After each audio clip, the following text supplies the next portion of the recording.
How's it going, internets? I hope you're having a wonderful day. It is time again to do some animation, have some fun, get creative, get imaginative, practice our skills, talk about the creative process, and all those wonderful things. So for today, a little bit of inspiration comes from the wonderful, amazing Charles M. Shulz. If you're not familiar with him, he is the guy behind the Peanuts, and I grabbed a little clip off of YouTube that I will link in the comments below. It's so happy. You can't be happy. Can't not be happy and watch this at the same time. Look at those little guys dancing around. It's great. Anyways, so speaking of happiness, I'm going to speak to that today for our inspiration. And this is a quote that comes again from Charles M. Schulz. And happiness is anyone and anything that's loved by you. I thought that was a really good way to put that. And the reason I wanted to talk about happiness is because at least what I've found, and most of the people that I've talked to who are creative, whether they're writers or illustrators or cartoonists or animators or whatever it is, usually there's kind of this really, not a lot of people speak about it, but when you're trying to get the creative juices flowing, if you have a lot of frustration or negative energy or things going on in your head or in your life that are just weighing you down, it's very hard to turn that off and be creative. But it's something that, especially if, you're working on a job or anything, you have to be able to kind of do that.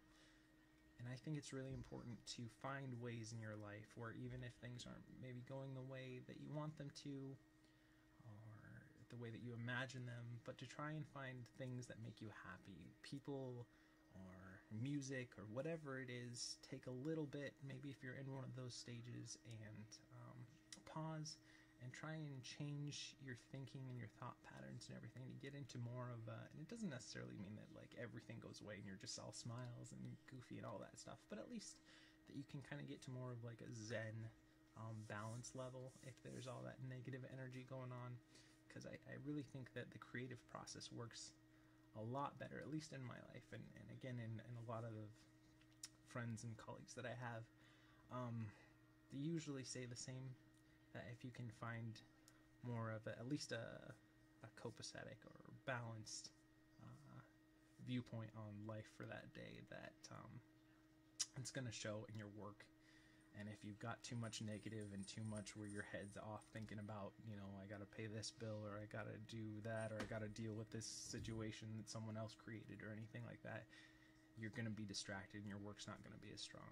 So I really think happiness, again, I'm just going to read that quote off again to you. Happiness is anyone and anything that's loved by you.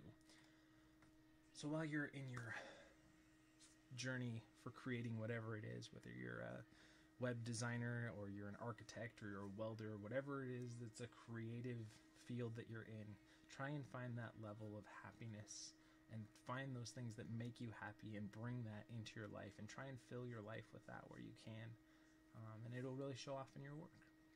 But anyways, that's enough of that. Let's get into some animation for today. This is the Tiny Rig. Good name for this guy. It's a free rig that you can get over at Creative Crash. I will link it in the information below, as well as a link to that little Peanuts, Charles Schulz Peanuts dance down there, because that's happy. You gotta watch that. You gotta be happy. There's one too that's linked to the song Hey Ya. It's really good too. You should definitely check that out. But anyways, this is Maya 2014, and this is the Tiny Rig. It's a free rig from Creative Crash. What we've kind of been doing with the series that we're currently doing, we did the 12 Principles of Animation a couple weeks ago. Go check those out if you're new to everything. It gives a little basic rundown of what those are. But what we're doing right now is just grabbing a rig. This is absolutely free. You can grab it for yourself and try it out. I've never used this rig before, so it's all going to be new and fresh to me as well. Give ourselves a kind of set amount of time. It's been anywhere between an hour and 2 hours. I like to keep it closer to an hour so these don't go too long, but it depends on if we come up with any complications or frustrations in the rig or in our animation process or whatever it is, or if we come up with extra creative things that we want to put that in. But yeah, we'll give ourselves about an hour, we'll get in here, we'll play with this guy and see what we can come up with, what creative and imaginative and fun things we can do together. And if you have ideas, definitely throw them in the comments below. If you've got criticisms or comments or thoughts or any of that stuff, throw them all in. I really want this stuff to be really just more of an open forum to discuss workflows and thought processes and the creative process altogether. And then if you have questions or you're new to this stuff, or I'm going too fast or going too slow, definitely leave me comments in the information below down by the comments section, which is down over there. But yeah, I'm babbling, so let's get into today's stuff. Okay, let's go ahead and create a polygon primitives cube so we've got some sort of base to stand on here. And let's get into that all-important first main pose, and we're going to turn off the textures here by hitting 5 on our keyboard so it's a little bit lighter for the rig.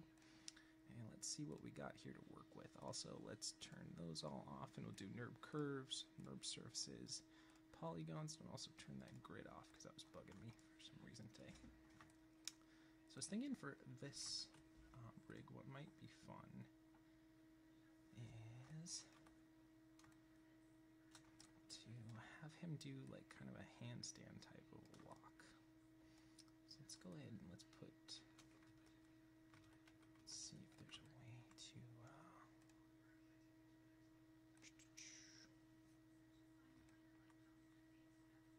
we'll have to see. Okay. Let's go ahead.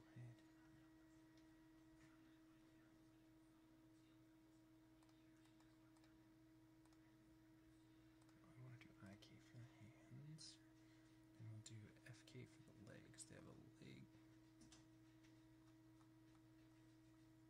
Let's see.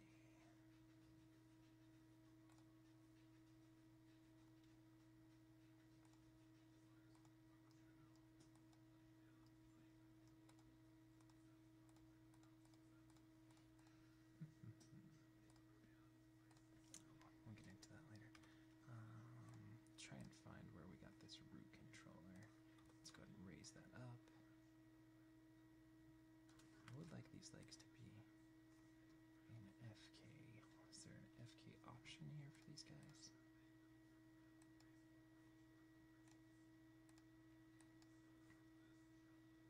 If not, that's okay.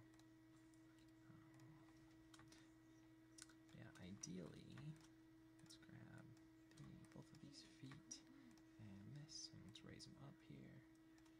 Let's go ahead and grab these guys. Let's raise them down, lower them down, not raise them down. That doesn't make any sense.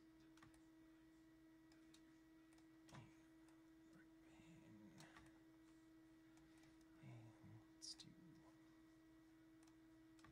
all 3 of these together and rotate it. Z and X are switched from what I'm used to, but that's okay. Every rig's a little bit different. And let's go ahead and bring these in a little bit more, and in a little bit more. And gotta be careful that it's getting deformed right there, so we're gonna have to polish that out.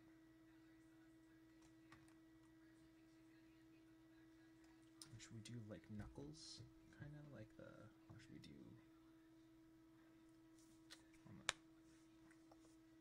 like this? Yeah, let's do like this, more like Tarzan. Tarzan, I really like, I believe it's Glenn Keane's Tarzan.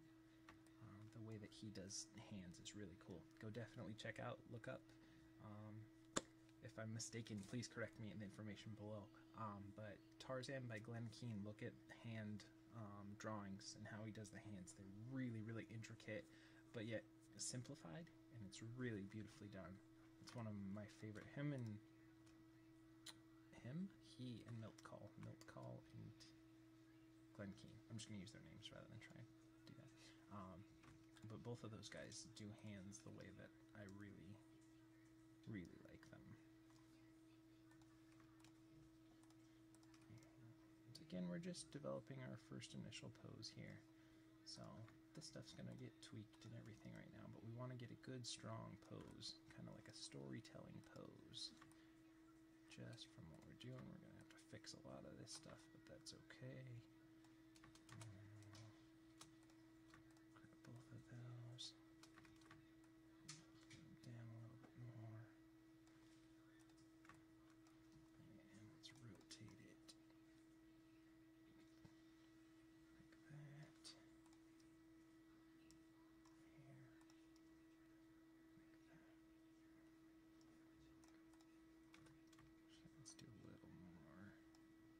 I usually like to, rather than grab the controller and do it that way, I like to try to grab it, but just do the rotations individually on each one so that you can get a little more defined, but sometimes you don't get exactly the posing that you want when you do it that way. So that's okay.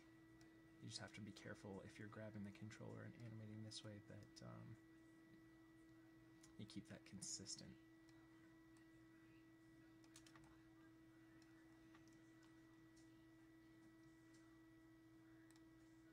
It's going to be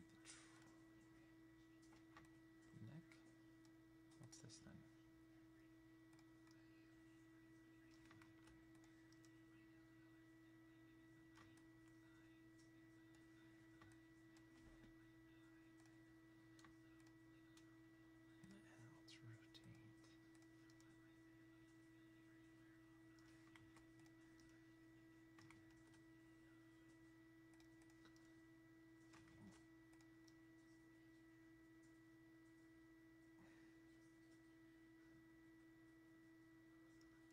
I think we want to stretch this out a little.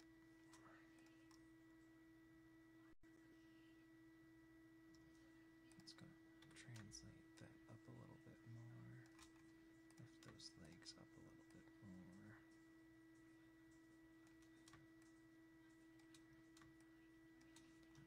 Rotate them back. It's weird, they switch between the rotate X and the rotate Z with if it's side to side or forward and back. It's kind of strange that on some things it's one and on some things it's the other, so we'll have to get used to that and be aware of that going forward. Now maybe if we go to here, can we change the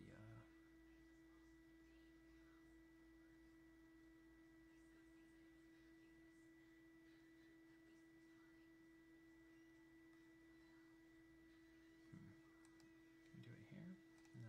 Thought maybe we could stretch out. Is there a stretch here? On the hand, give us a little bit.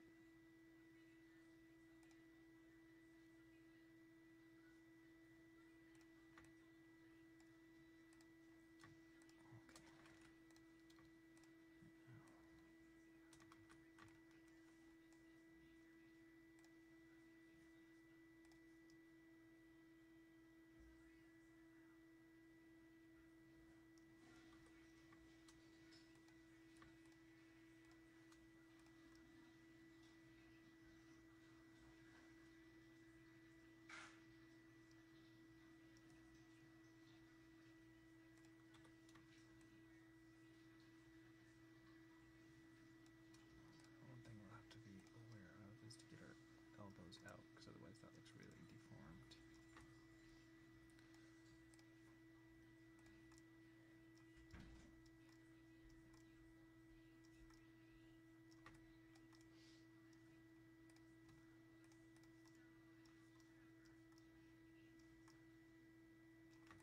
Alright, we're starting to get there. It's not done yet, but it's starting to get to where we want it to be.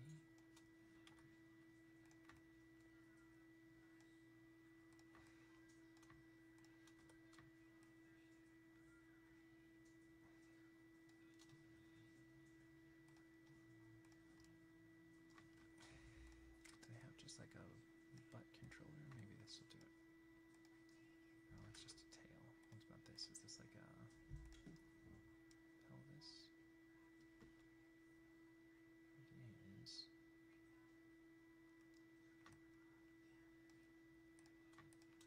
And let's go ahead and see if we can do this. I'm just trying to get our balance then built into this thing because it's kind of off balance here. And by kind of, I mean really off balance. And I think what we might need to do instead of doing that is actually, let's go ahead and flip all of these.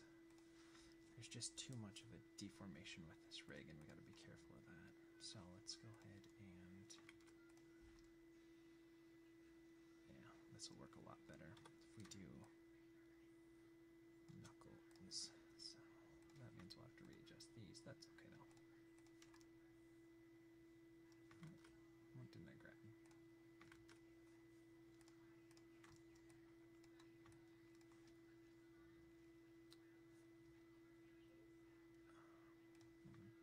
base, base, base, base. Now let's go down. This is a lot stronger. Even though I like the idea with the other one, we have to be aware of, even though that might be a more interesting idea in and of itself, if it breaks the rig too much, you know, we gotta do what's gonna be in favor of a more appealing pose with the restrictions that the rig has.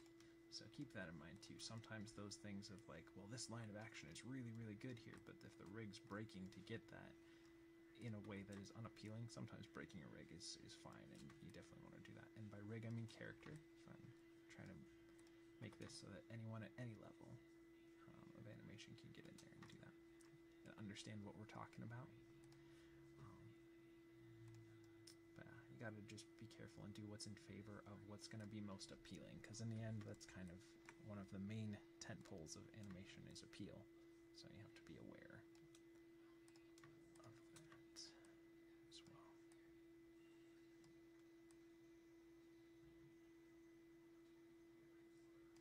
Wish there was a way to scale these feet down a little bit.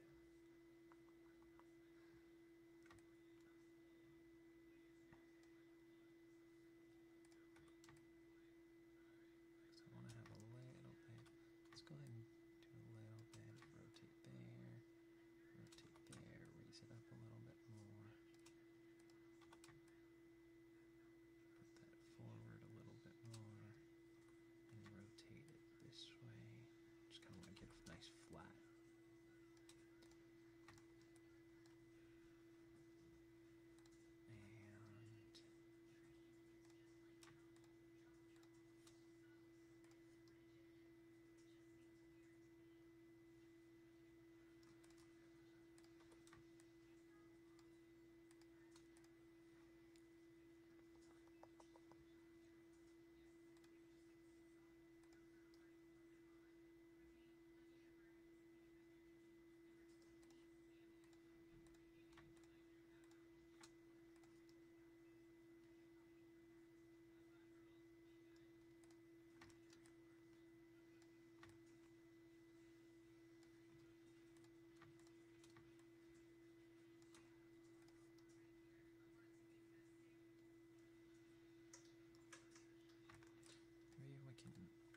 Try and get still a nice silhouette, but we also want to maintain a sense of balance in this character, and that's kind of what we're having a little bit of hard time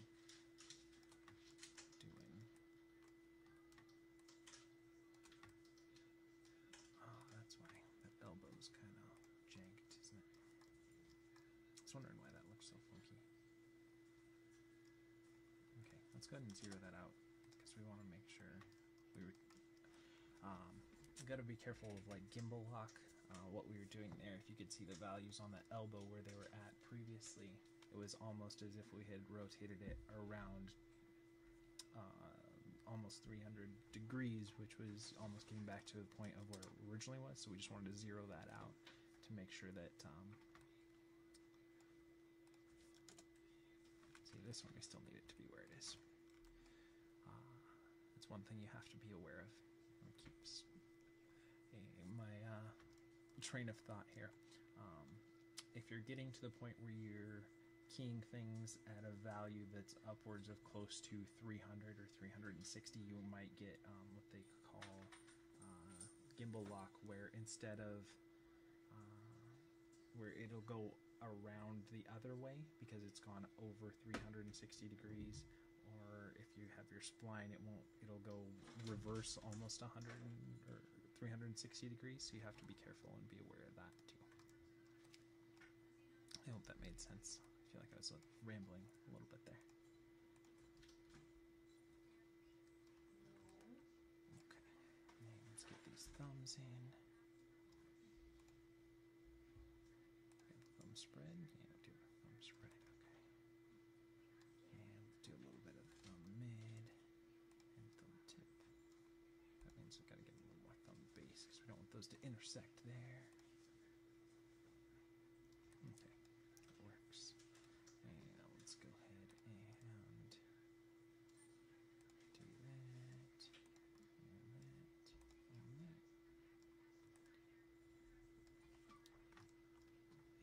still feel like the balance needs to be over a little bit more this way. Just want to keep that weight here. Let's get a little more elbow over here.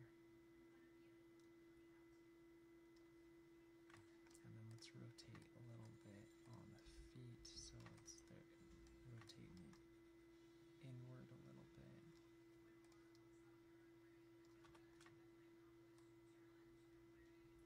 That's good. And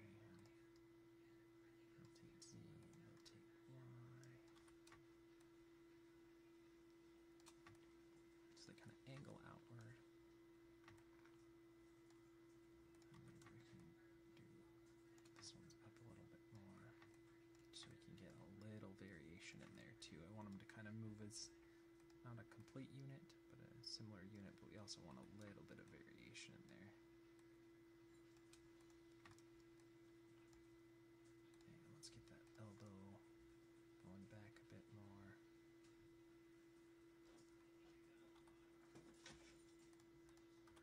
Rotate it maybe out a little bit more like that. And down a little bit more. And let's get this guy. Give us a tail that's going that way. And now let's get into the jaw.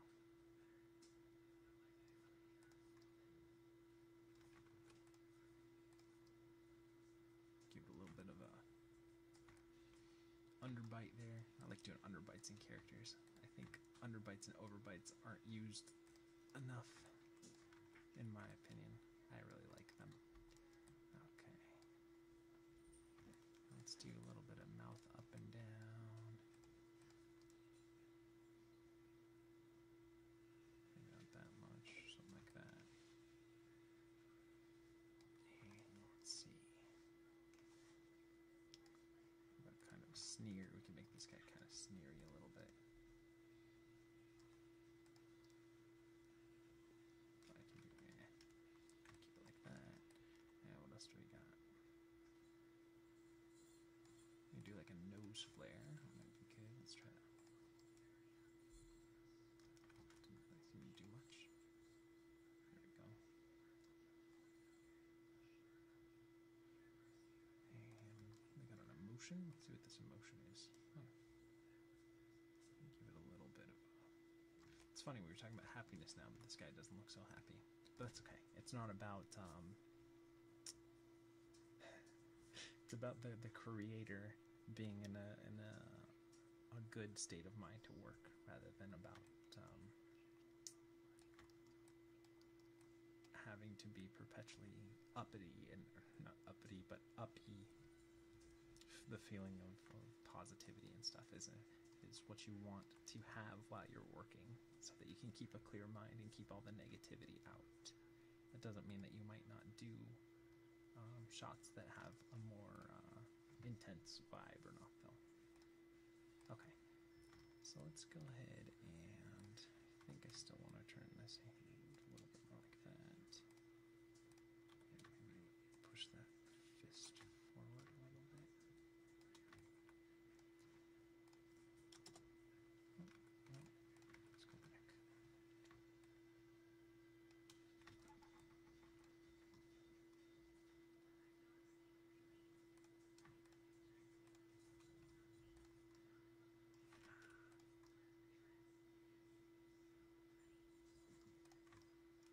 Let's do kind of like that.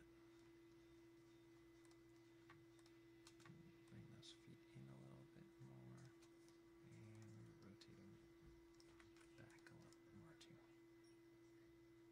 Got to be aware of deforming too much in this hip controller.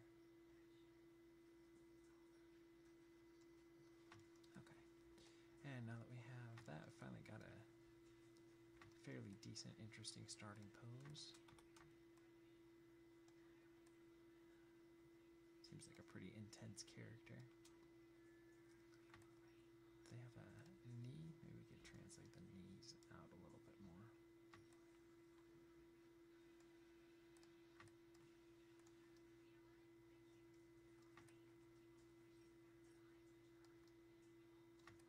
Let's see. Okay. So let's go ahead and grab everything we have here. And show. Okay. Let's go ahead and save first, just in case. File save scene as. Now that pose took us a little bit longer than usual. Usually we can get but that depends. It depends on what kind of pose you're going for. Got the hiccups today. Sorry about that. Depends on the rig. Still getting hiccups. Depends on the rig. It depends on the like the intensity and the intricacy of the posing that you want to do. There's a lot of factors that can go into it. We kind of played around with a few different things. There were some different. Sorry about that. A little bit of a error noise there. I don't like doing those too much. And it wasn't even an error noise. It was just an alert noise. Okay. So let's grab everything we have here and let's go ahead and cut it down. Let's just give ourselves 48 frames with which to work, and now we can finally start animating. Alright. So let's go ahead and key what we have there and move it forward to there. We've got to be careful of those elbows. That's going to be something that's going to be interesting working with going forward, but that's okay. And then we want to grab these two and move them forward as well. But yeah, those elbows are going to be one of our challenges for this thing, I think.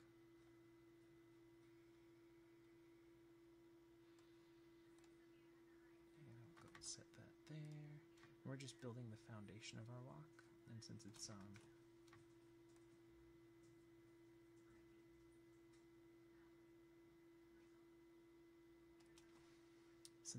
based on the hands, we're going to do the hands and kind of the hips first, because that's going to be the important foundation for what we need to get in before we can get all of the details and get everything working completely. We got to get the basis working. It's building the groundwork for what we're going to do.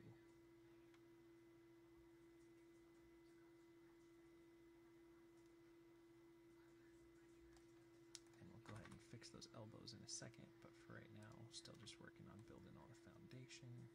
I want to keep kind of the distancing between the hands working similarly. And grab those and move that forward. Might be a little too far. Something like that. Take what we have here and move it forward there.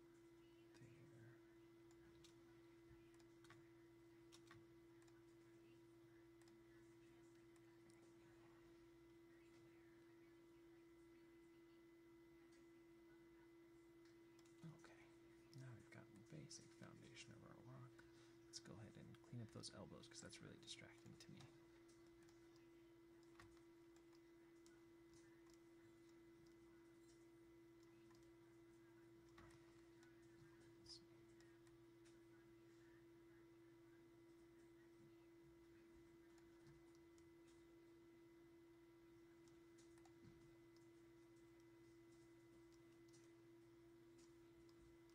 Actually, let's go ahead and take what we have. Minus 181. Minus 181. Actually, let's go ahead and get a little bit more.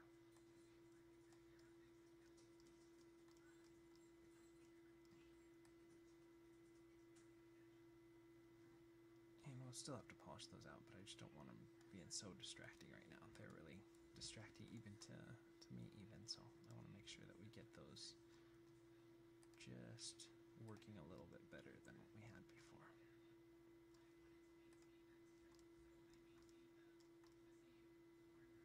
Now let's go ahead and see what we got. Okay, that's fine enough to give us our starting movements that we got here. Window animation editors, graph editor. Let's get our translate Z going. We'll clean up all this and we'll make it a even path forward. This is going to be the path of movement from left to right, and we want a pretty consistent path on there. And we're going to do the same on the feet as well, because I want those to move. I normally would do those in FK, but there doesn't seem to be an FK switch on this rig, so we're going to keep them in IK and we'll just go in there. The reason I like using like feet and arm defaults, unless unless they're really doing something, like there's a acting moment that you want to do with them. I usually like keeping them in FK, unless they're like the planted feet or the planted hands in this case. Those we want in IK because we want to keep those grounded and have a feeling that they're actually there. But like in this case, the feet are acting more like the hands with this walk. We want, ideally, we want to keep them into FK so that they would mimic the movement of the hips already in there, and then we can overlap and drag and everything from that once we get that working. And that feels a little more lifelike, but that's okay. We can work with it this way. Okay, got a lot of the basics going here. So we're going to take what we have there and raise that up and put it down there. Make sure we have all our keys there, and we want to raise up for this would be like the passing position when one hand passes the other.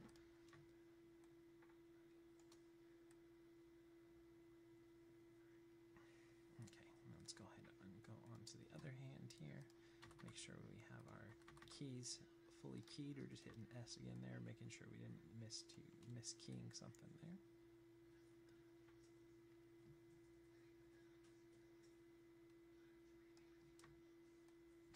We are definitely going to have to add some rotate here because that feels really broken on that wrist there. So I think what we'll do here is we'll actually go in and what is that going to be? Up. Just going to kind of adjust our posing here a little bit more.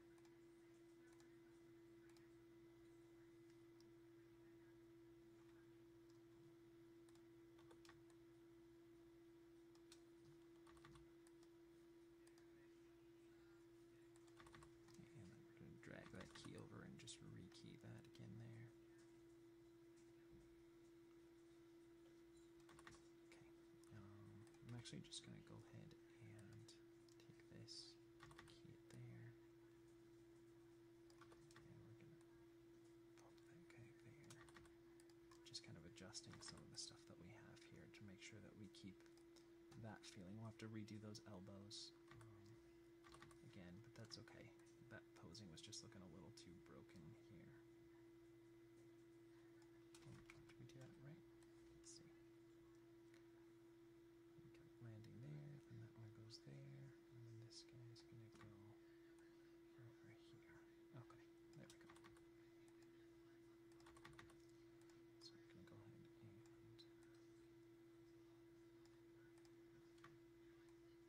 raise it up there. Just kind of happen to reconfigure that so we can get a better pose there. There's not as much deformation in the wrist there, so that was important to do there. Should have caught that to begin with, but that's okay. Now we need to redo those elbows back to kind of where we had them before. So let's see. And you can use the comma and period on your keyboard to flip between your keys there. Make sure that we got everything going. Put a little more elbow there. Let's see. A little less sticking out elbow. Okay, let's see now.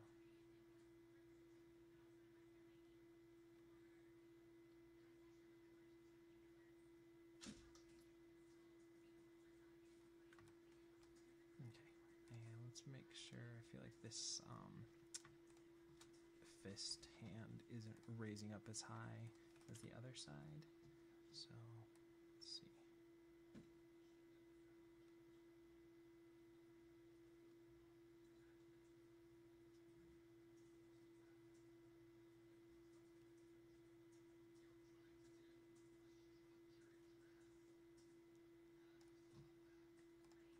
It's still pretty high.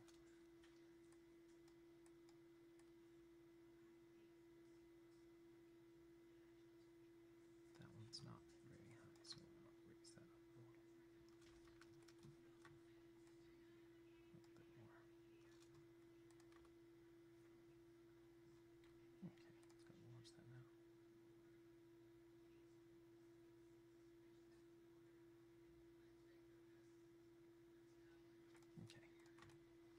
looks fine there. And let's go ahead. This one I think we're going to have a little more struggles with than I had anticipated, which is okay. Just feels like there's a lot of... when I was just looking at those hands, raising them up, we were getting some keys on some things that I didn't want to get the posing that we wanted. But that's okay, it just means we'll have to mess with a couple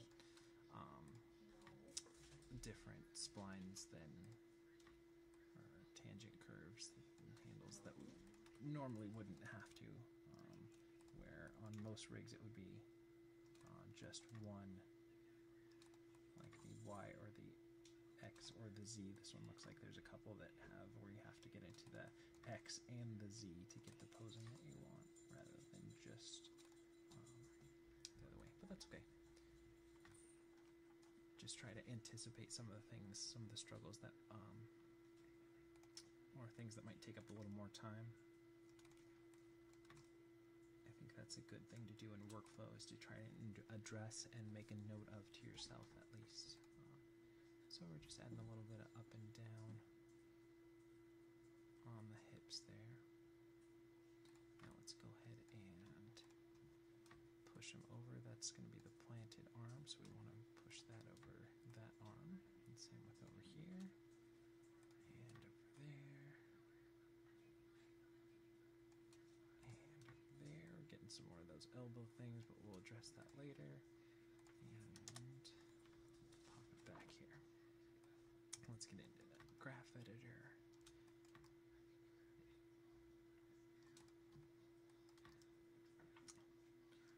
Now we could have just gone with like a straightforward walk or a bunch of different things, but I thought this would be a fun idea to do with this rig. But we may have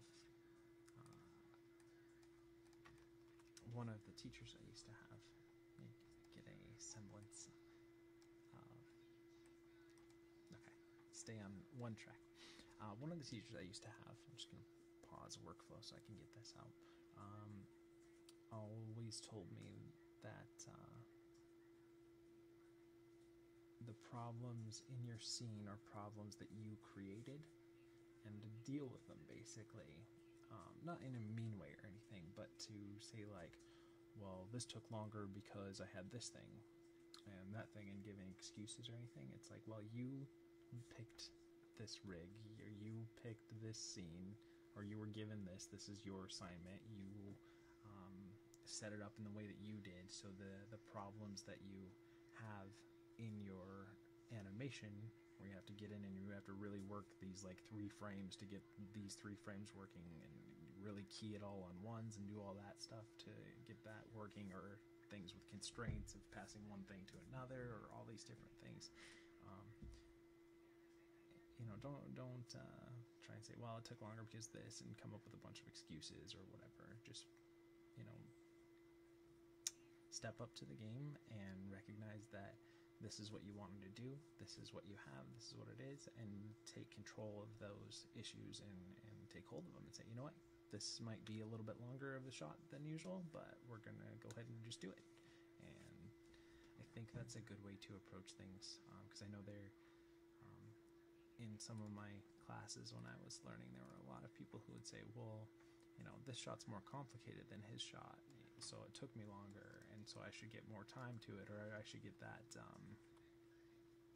you know, that should be factored in my grades or in my assignments and everything. But it's like, well, you chose to do that. You chose to have 3 characters all going at once when everyone else chose to have 1. So if that's the scene you wanted to do, you know, take ownership of it.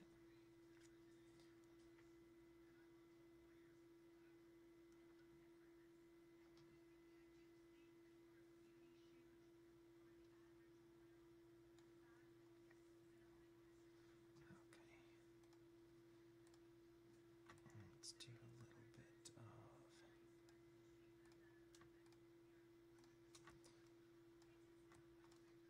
Let's go in here, and gotta check which is this going to be. No, I want to do a little bit of rotate Y. We got to be very careful. This seems like this can get really funky really quick.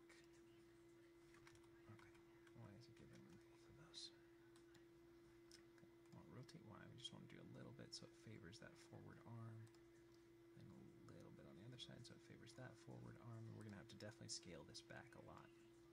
But I want to get that feel in there. But it seems like these are very sensitive curves. Just a little bit goes a long way with this rig. So get back into our graph editor here. Like that's not even a 2 value, and it's really pulling over that way. So we really want to scale that down a lot.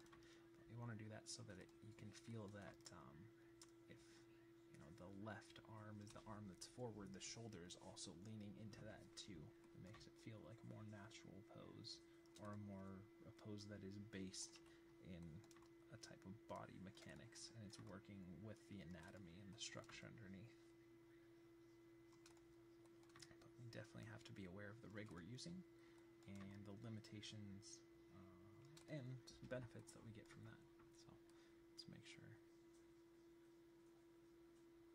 think we're still gonna have to go in and just redo those elbows. One thing that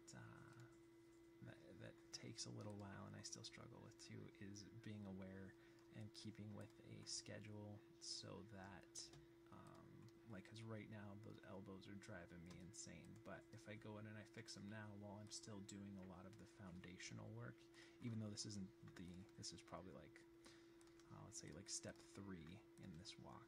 First was laying down the translation, and then laying down the left and right, and then up and down, and now we're doing some of the rotates, so it's like step 2. But if we go in and we fix all the elbows and really key them in and everything right now at step 2, then when we hit like step 7, we might have switched some stuff up, and then we have to redo those elbows again. So you have to be aware of being able to see your scene despite the flaws, know they're there so you can address them later, but get the foundational stuff down in and get that solid first before you put all of the little details in and fix all the little things. And that takes a while to figure out that kind of a workflow.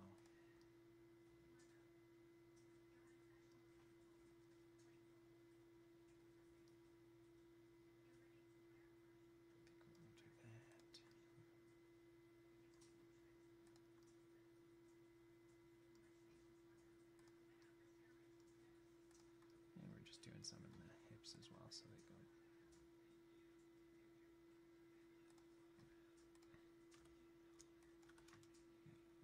We want to make sure that the hips and the chest are kind of opposite each other, so that we get that bit of twist and like offset between them to get the feeling of really moving. And we did them kind of at the same time here. So we're going to have to go back in and adjust those, but it's one thing we kind of had to play around with a little bit in this rig, because since we're doing the movements of the hands leading the walk instead of it being on the feet, I kind of have to judge back and forth whether the rig is going to allow you to allow the chest to be more like the hips would be, or vice versa.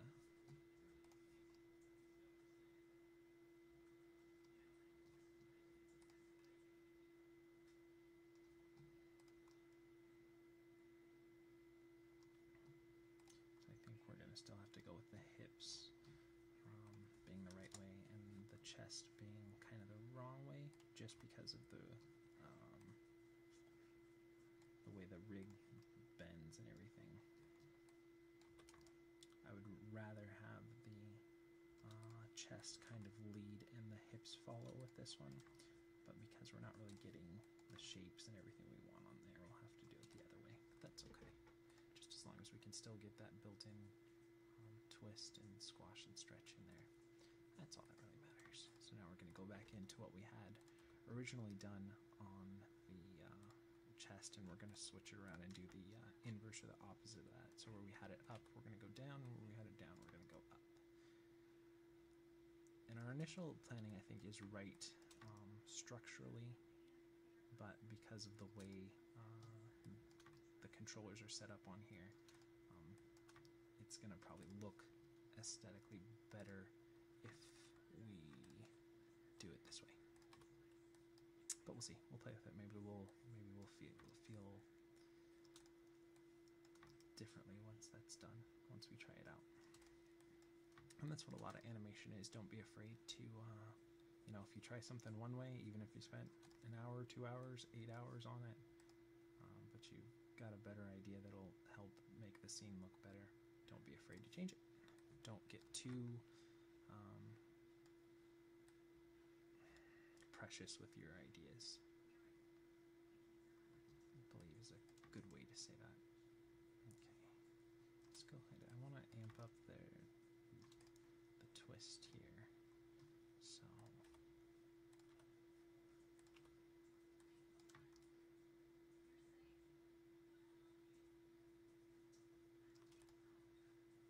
play that up. I just want there to be a bit of squash here and stretch on that side. So maybe we'll have to do it this way. Okay, we'll get it.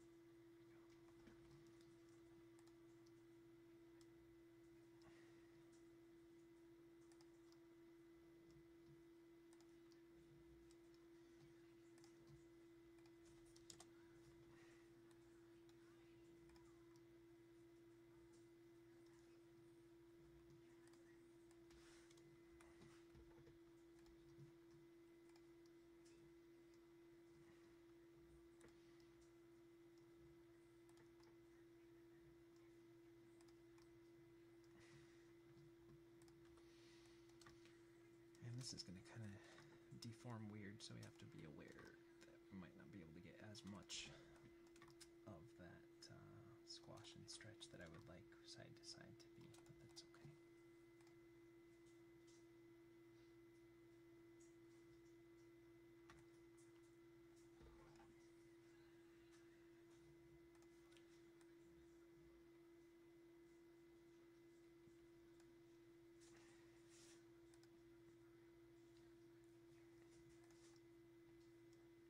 The elbow be out a little bit more.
It's not perfect, but it'll work for what we got for right now.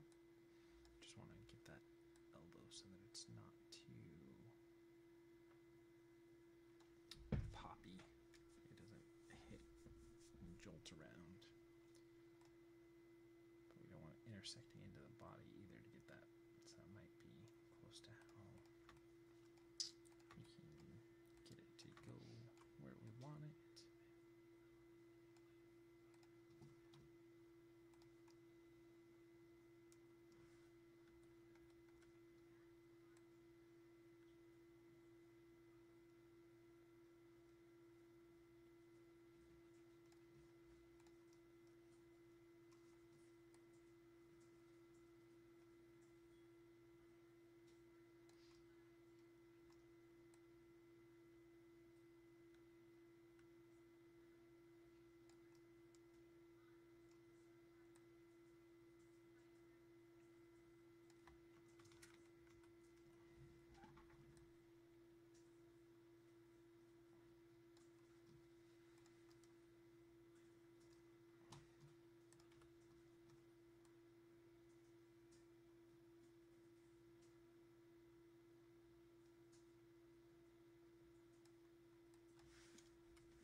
Get that elbow out of there. So let's go ahead and delete that.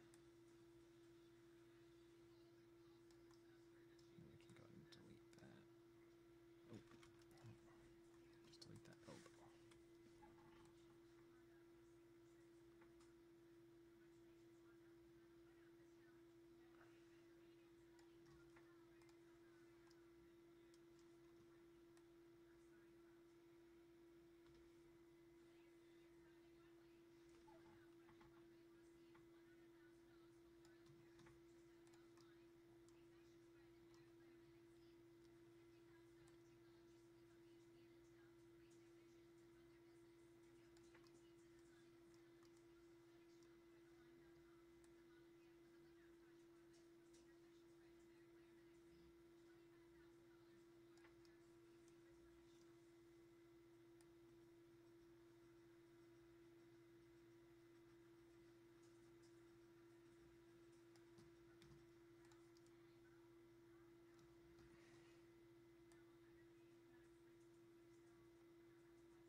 Not too obsessed with it yet because we still have more to do, so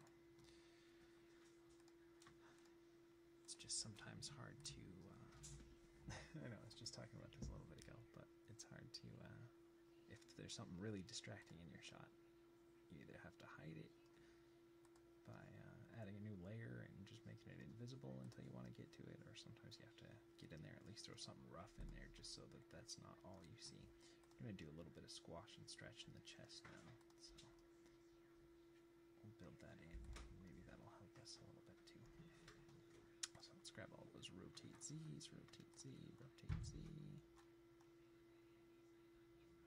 Try and grab everything. Ooh, man. Let's see. 1, 2, 3. Okay. Rotate Z.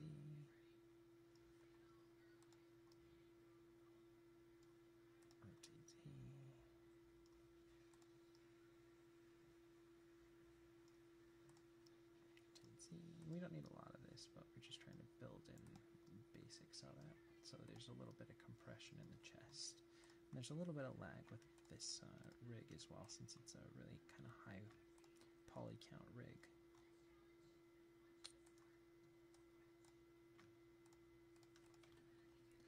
So we gotta be aware that there's going to be a little bit of lag here, so sorry about that.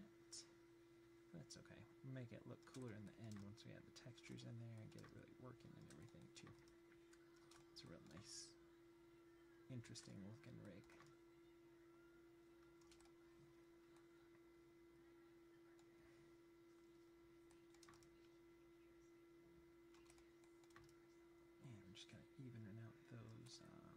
compression rotates there.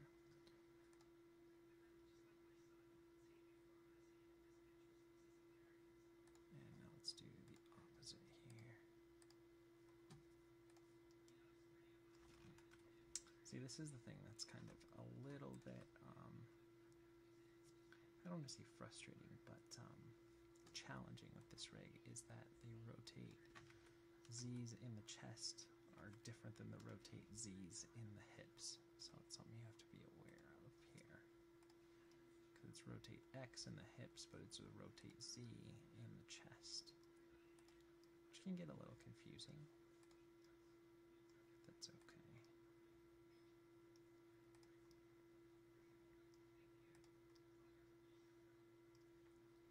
And I hope you guys are enjoying this series. I think that at least when I was first learning, there wasn't a lot out there that was really like, let me animate and have you kind of over the shoulder animation, where they really went through and broke down what they were thinking when they were doing it, how they approached everything, what happened when there were kind of difficult parts of a shot that they approached. There's just a lot of like, here's 5 or 10 minutes of how I did this animation, and then the like finished, polished, you know, a week later version of the animation. And I thought keeping it a little bit shorter and a little bit simpler, but doing like a straight through from opening the file to having something that's you know, there's definitely with most of these I could spend, you know, another couple hours on any one of these things and really polish everything out of it, but to get something that's pretty solid, that adheres to a lot of the, tries to at least adhere to the 12 principles of animation, and has some weight and has some character and everything to it. I think that's something that wasn't available when I was first learning, and as far as I can tell, there really aren't. Let's see, do we do that right for here? Yeah. Just doing a little bit of bounce in that too. There really aren't a lot of things like this out there that I can find too. So if you know of anyone else that's doing a similar thing, definitely let me know in the comments below. I'd love to know how they approach it and what their methodology is as well. Because I think it's I think it could be really helpful for people who are just beginning to animate, or other animators out there that are still maybe not at studio level yet, but are still working through, you know, being part of basically the 11-second club, and trying to build a community of animators and everything as well. So if you do like this channel, definitely subscribe. Let me know if you're working on stuff. Share it up. I'm happy to give you an extra set of eyes on it. Give you any feedback that you'd like as well. I'd really like to have kind of a very open, friendly, supportive community of people that are working on this stuff, whether you're doing it as a hobby or hopefully doing it as a professional or whatever.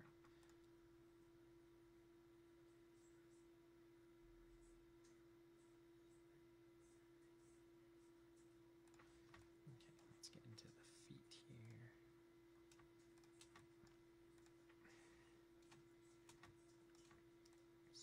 This way, and let's swing over that way, and let's swing over this way. We're starting to get to something that's got some feel to it, got some character. Not quite there yet, but we're getting there. Let's do our translate X. Just doing a little sway in the feet there. But if you guys are animators out there, or people in any sort of creative field, definitely, you know, share up your stuff. I'm happy to, you know, if you got comments and you want people to do your stuff, link it below. I'm happy to whatever it is, whatever kind of creative field you're in, I'm happy to share and allow you guys to share on the channel as well.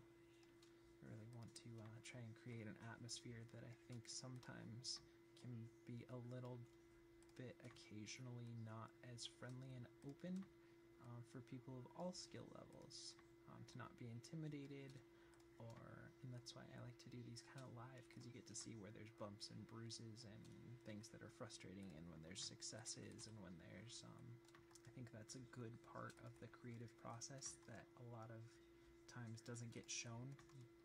You'll see things that like pop up on Reddit or something that's like, oh, I did this like beautiful in-depth painting. It was just a random sketch I did in 10 minutes or whatever, where that's probably in a lot of cases not the case. It might have been something that took a long time, but there's this feeling of needing to be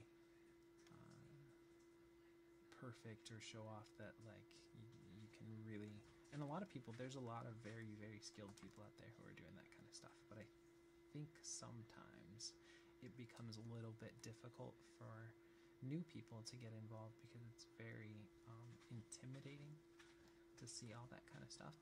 So I wanted to kind of try and create an atmosphere where people of any skill level, all skill levels, from any different kind of creative process could definitely have a little place to kind of commune and talk about things, and that's kind of where the daily inspiration stuff comes from. We try to make those applicable to any sort of creative field. And I'd really like to get into doing some more interviews and everything with people from different creative walks. And by walks, I don't just mean like walks like the walk a day, but walks as in like different creative outlets, and really get in and talk to them about how they do what their creative process is. Because I think the creative process is very, let me see what we're doing here. Kind of just almost not telling you everything that I'm doing, so sorry about that. We're just adding a little bit of sway and overlap into the feet here. But I think the creative process is very unique, and it's something that is at times hard to describe or hard to really solidify as to what it is. And so I think it's an interesting study, no matter what field you're in, to talk about how people go about creating, whether it's music or it's art or literature or whatever it is. I think it's very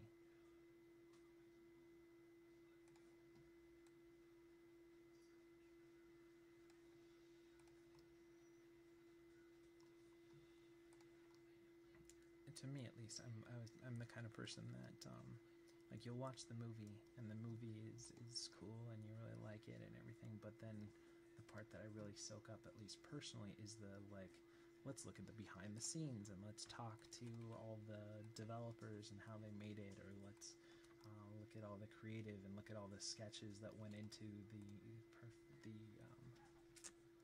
development of whatever it is.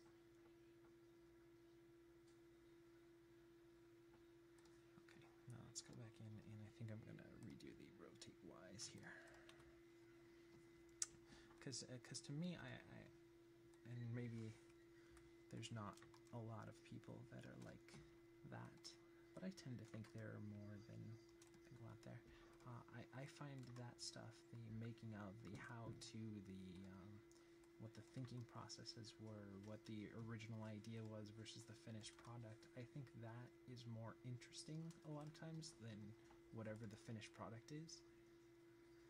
Because there's sometimes you might not be able to get all the ideas, and there are some really fun, solid ideas in that kind of stuff too. So, let's see.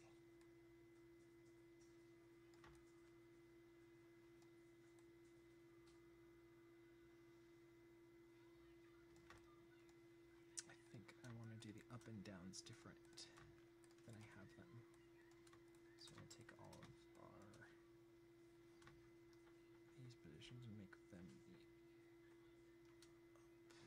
So we'll go.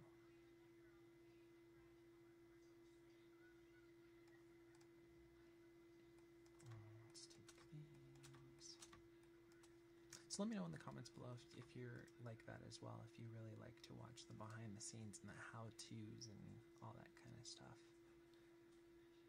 because I think that's, and especially in a day and age where there is so much content that is vying for everyone's attention all the time, that I was reading something, and I apologize because I don't have it in front of me, but I was reading, it's either a post or a blog that someone wrote or something, that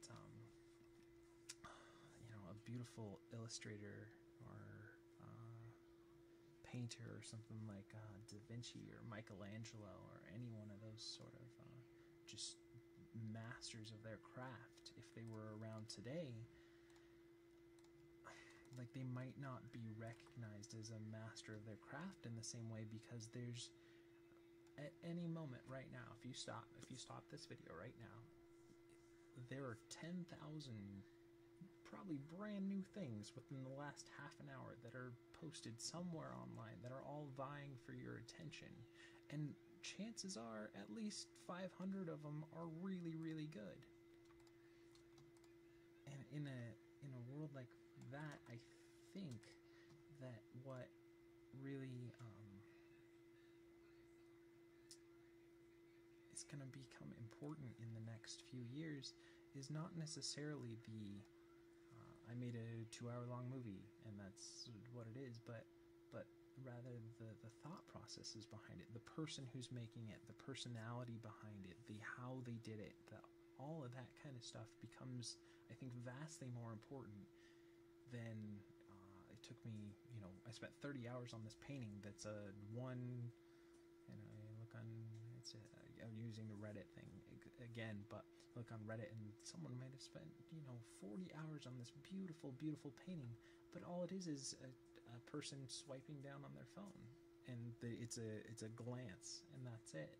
So I think having a mentality of a creative style personality, of a creative mind, and perpetually putting out stuff that maybe it isn't the 40-hour painting, but rather 41-hour-long paintings. And I'm not sure exactly how I feel about that, because I think then if you do too much of that, then you don't ever get those beautiful things that people have put, like, what was that movie where they did it last year, where it was filmed for, this guy's followed this kid's life for how many years, and is it gonna go? What's going on here?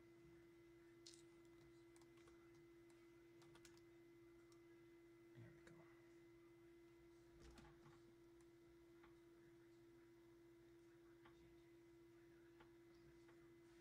Okay, sorry about that. Now let me get back on the train of thought here. Just want to get some more up and down on here. I don't feel like there's enough. He spent how many years following, please yell at me in the comments and tell me the name of it, because I can't think of it right now, following a kid's life from, when he was a little kid up until an adult, and how many years and everything did that spend in there. And it's a really inspiring and really cool idea and feeling to content like that, but at the same time, how many other movies are there vying for your attention at any time? Because not only is there just, let's say there's 30 movies at one time in the theater, in the box office, but there's Netflix, which has, what, I don't know, let's just say it's 10,000 movies, all vying for your time and your attention and everything. And at that point, how... Wow, I kind of went off on a tangent here today. Feel free if you think I'm rambling. Tell me to go back to just animating and tell me everything that I'm doing. But how does a creative person sustain a career with that glut of content that's out there at any one moment, vying for attention? I mean, there's YouTube, which has 1 million hours of content. There's mean, you could just sit on Facebook and talk to your friends all the time. There's Snapchat. There's so many things that are all vying for, and you mean you have to think of like advertisers and how do they make money and all that kind of stuff. I really think that I think that the Patreon style mentality of content creators is interesting right now. And if you're not familiar with that, that's you can check it out at patreon.com. And a lot of people that I look up to that are content creators on the internet use Patreon, and that's where let's say I had one. I would put links in here, and people who were fans of my work, if you are, awesome. If you're not, I hope I can win you over someday. That's my goal. That's why I keep doing what I'm doing.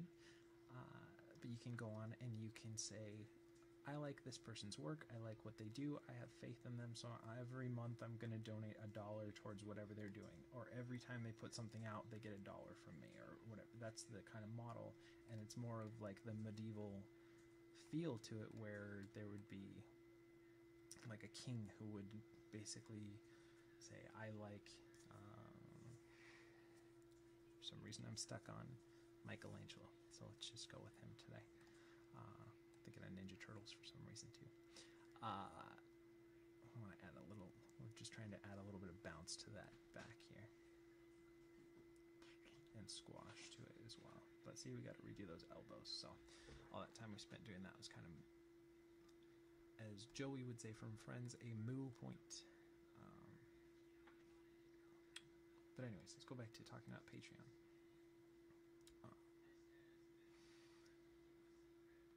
It's an interesting thing. It makes creating content more like during the Renaissance, or those times where a person of means, of wealth, really liked a creator's work, and they would basically like hire them, give them a place to live, give them a stipend for their things, and support them. And it gives, in this world of, you know, a new video gets 3 million views in a day. If everyone gives $1, it kind of, I mean, that'd be $3 million bucks. But you get the idea. It kind of creates that same sort of role, but instead of being one person with lots of money, it's lots of people with a little bit of money. So I think that that's an interesting way to go. But I also have noticed that those things are fleeting as well. And just to give you an example, I was reading something on Blizzard Watch. I'm a big fan of all things Blizzard. There's a link on my channel. Hopefully I'm still recording. I haven't even checked to make sure I am. This is a long video today. To the Blizzard YouTube site. If you're not familiar with them, they do World of Warcraft, Heroes of the Storm is their new game. Anyways, but I was reading on Blizzard Watch, which is WoW Insider, which was like a community site based on World of Warcraft, which I've been playing for a jillion years. Really fun game, really great art style. It's one of the reasons why I've always liked it. That, and it reminds me of when I was younger, I used to play Warcraft 2 with my dad when I was little, so it has good memories. So anyways, but they were talking about, trying to do a little bit of bounce in that little tail there too. And let's go ahead and delay that a frame. But they were talking about how they did Patreon when they first switched over from being WoW Insider, which was a part of AOL.com. It was part of their, like, they had a bunch of blogs and stuff that they ran for a while, but blogs are kind of starting to phase out. There was a thing on the Daily Tech News show, a prediction that they were talking about how, like, blogs are basically out, and not that there won't be blogs still in some form, but those as being like a very big means of monetization and everything are starting to slip. There'll still be probably in every field at least 10 or 15 ones that are big that will definitely survive everything, but after that they're not as financially viable anymore. So I get back to talking about what I meant to talk about here. Sometimes animating and having a stream of consciousness thought are it's like having two people inside my head vying for my attention as well. But they were talking about Patreon, which is what we're talking about, and how they're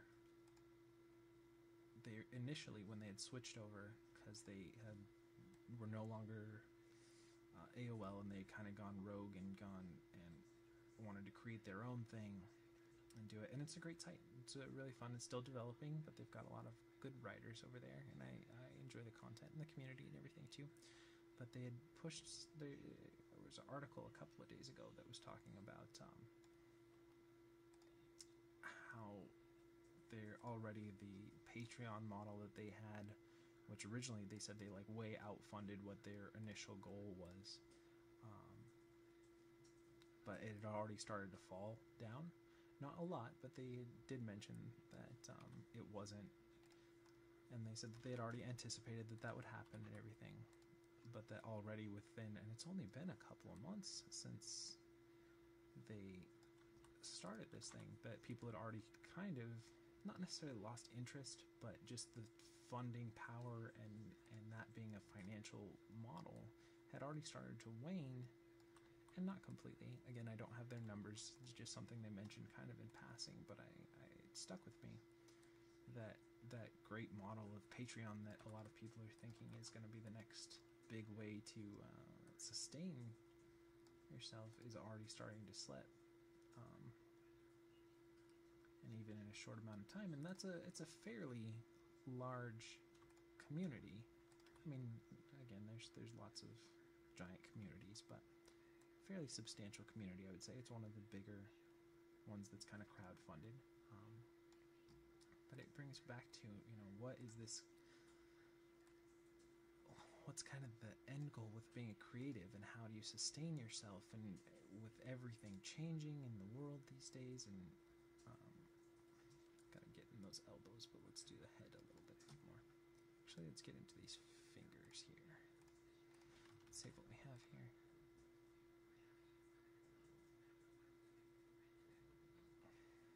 And again, remember in the comments if you think I'm rambling too much and should just say everything that I'm doing and going through, but I feel like I've been doing that for the last, 4 weeks, describing everything I do, that it might be interesting to kind of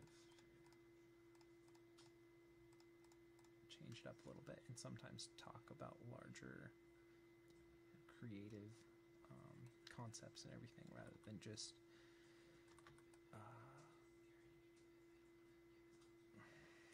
lean the hips this way, lean the hips that way, which is also. So let me know if feedback is definitely helpful, for letting me know if this is more content that you're interested, or if I should just stick to talking about spline curves and how the different rigs work and everything. But anyways, let me know what you think down below, if you think that how you think the creative world, and being a person who's creative. I'm sure if you're watching this video, you are a very creative person, that you go so far as to look up online, type in, spend your time, spend your energy. If you've been watching this far into my video, I'm sure that you are a person who is striving to either become a creative content person, or already are. But how do you see the world as the changing? I mean, even monetization too. There's a lot that's talked about, switching to different kind of cryptocurrencies and all of that stuff. And how do you create a sustainable? I'm just trying to do a little bit of loosening up in the fingers here. Okay, let's make sure we got those elbows still working. See, there's just a couple of frames where it pops in. So it's fine here. Let's go and key the elbow there. Let's go and delete that. So I'll go back up. Yeah, that's fine.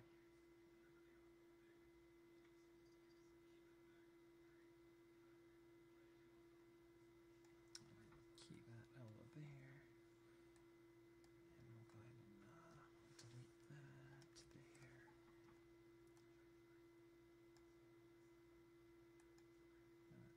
there.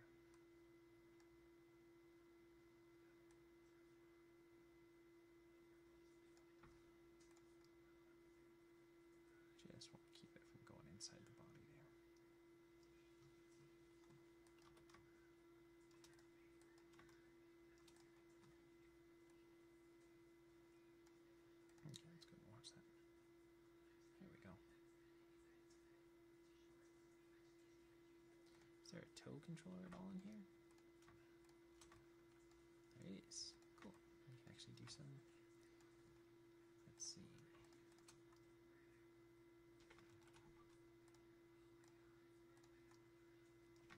Let's do just one foot at a time. Go ahead and save what we have here. We're gonna do a little sway in the toes. Keep it alive here. But yeah, I mean, it's a really crazy thing to think about. I just the way, the speed at which everything is going these days, the way that the world's changing, and trying to be a creative person and create content, but have, you know, build an audience for it and make it sustainable, I think is very, I mean, even large companies are having trouble. This middle spread doesn't really spread very much, does it? Okay, well, that's okay.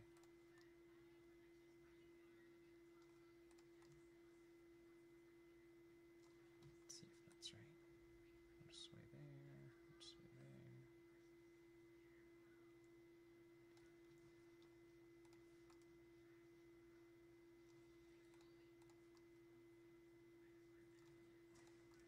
Even larger companies are noticing that, you know, economies are changing, the way people, even the movies themselves, like a lot of people aren't going to the movies as much because they'll just wait for it to come out on DVD. They'll do it at Redbox for a couple bucks. They'll wait till it comes out on their Netflix. They'll watch it on Hulu.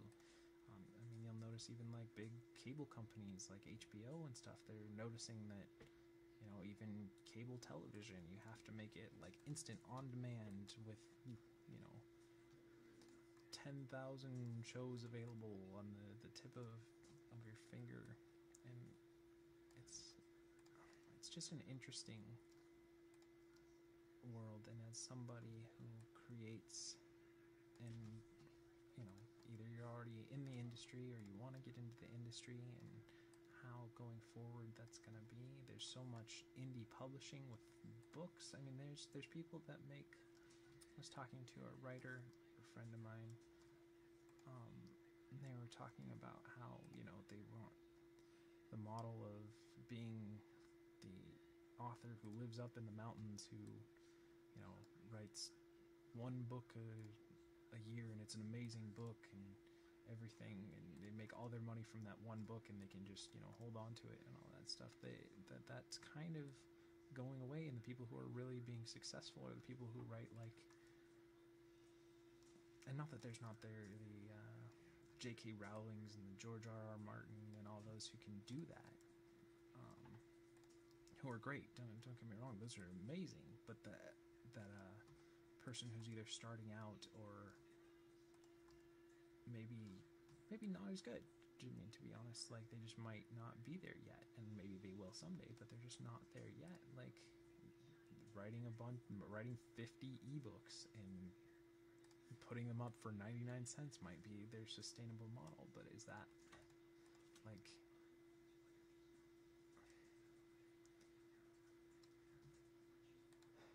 is that who you want to be? Is that how you just have to choose to make it in this environment?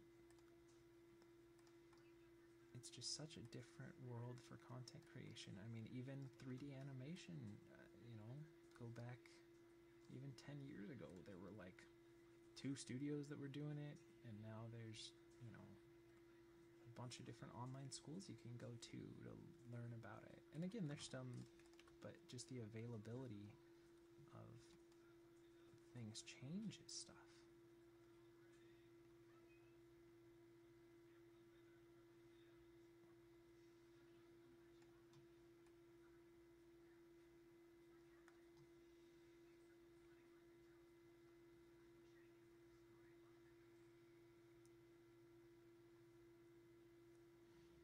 I'm just trying to do a little bit of variation in those toes. Let's go and watch it. Select.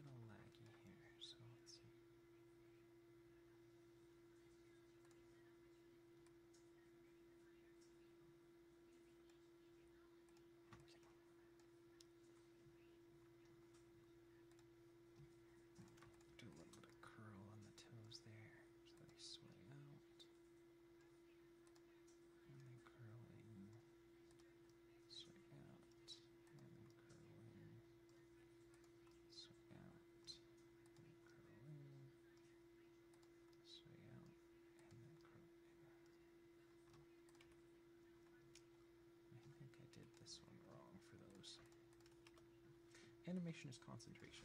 That's a big thing. You can read about that in the Animator Survival Kit by Richard Williams. So why am I talking so much? I should be concentrating on what I'm animating.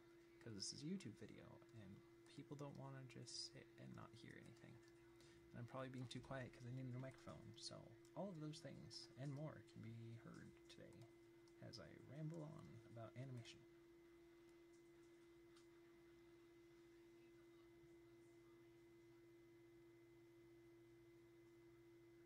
Okay, now another thing we can do is let's go ahead and take everything we have on this foot and we'll move it forward a frame, and everything we have on this foot and we'll move it back a frame, just so there's a little bit of difference between the two feet.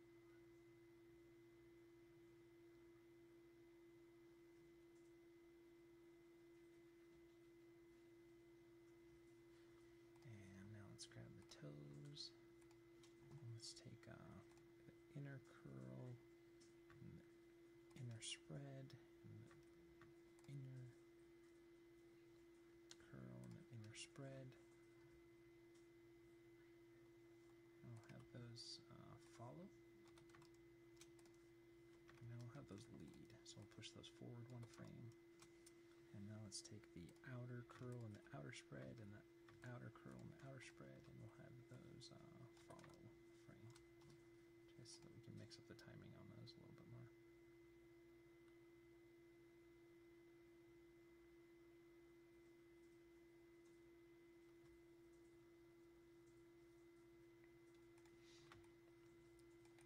Okay, let's turn off our nerve curves here. Let's save our file real quick, and let's play blast this, because I'm getting a little bit of lag here, so I want to see actually how it's going to play when we got everything going. So let's get a good camera angle here. That's pretty good. And let's hit play blast, and we'll name our play blast Tiny Walk. Play blast that guy.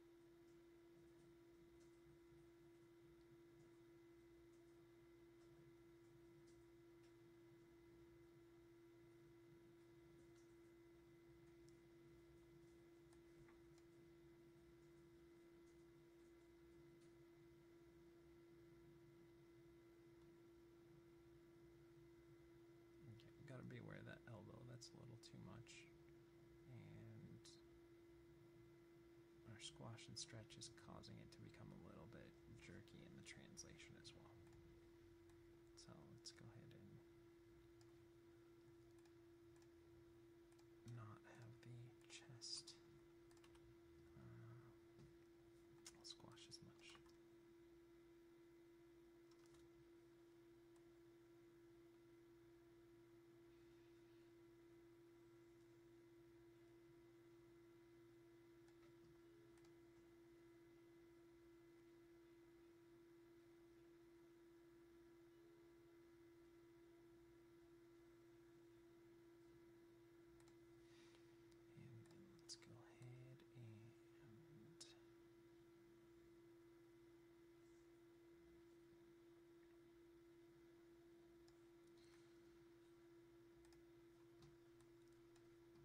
Let's go ahead and let's lead with the pointer finger and bring it forward one frame, and have the pinky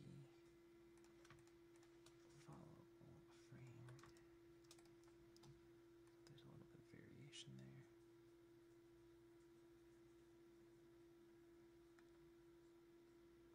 And then let's also grab the mid and tip, mid and tip, mid and tip, mid and tip, and we're going to go ahead and delay those a frame. And then we'll grab all the tips, we'll delay those a frame as well, just to add some variation here in the hand.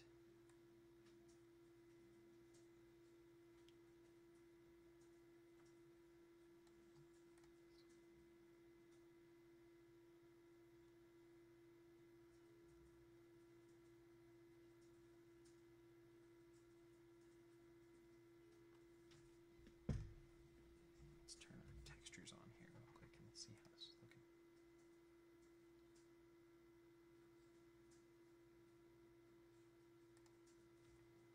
Yeah, this one's a little bit, adds an extra level of difficulty animating this one because of the lag. I don't feel like I'm getting, with the recording software that I have running and Maya and a heavy rig, this is making this one a little bit longer, I think, of a video, because I'm not able to really frame by frame this as well as I usually can, so we're going to have to probably flip back and forth between some play blasts and everything too.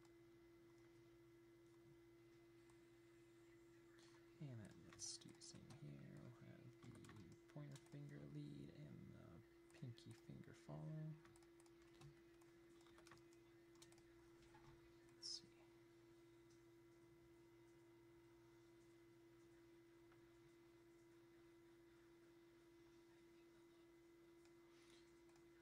Let's go ahead and get the elbow.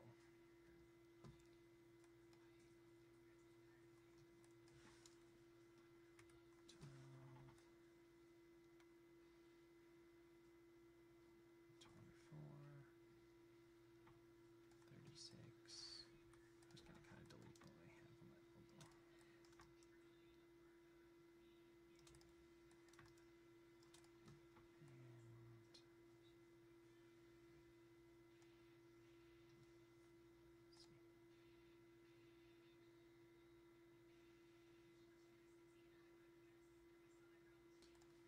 Let's go back onto this side and let's get into the elbow.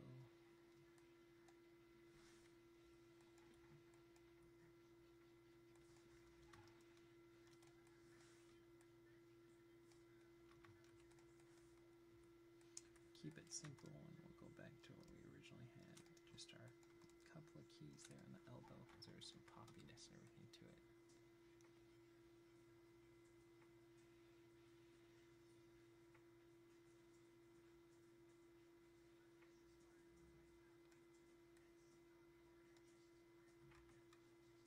We could pull that in a little bit more. Let's see. Okay,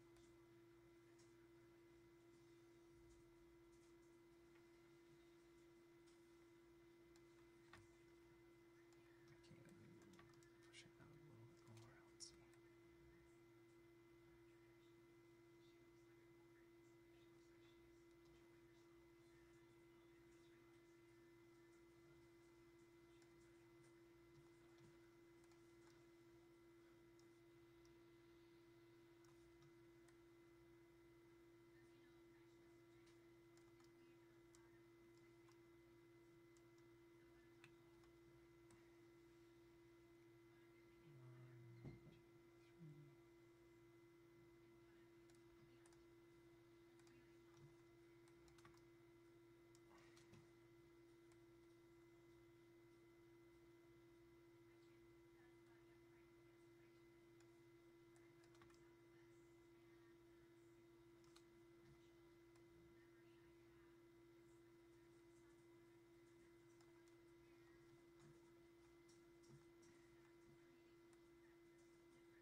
So we just got that big pop there. So we want to try and get that out of there. Let's have a look at it.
rotates these up and down here.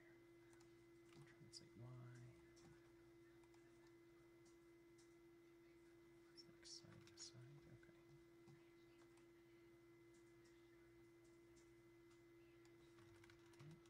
I won't do that.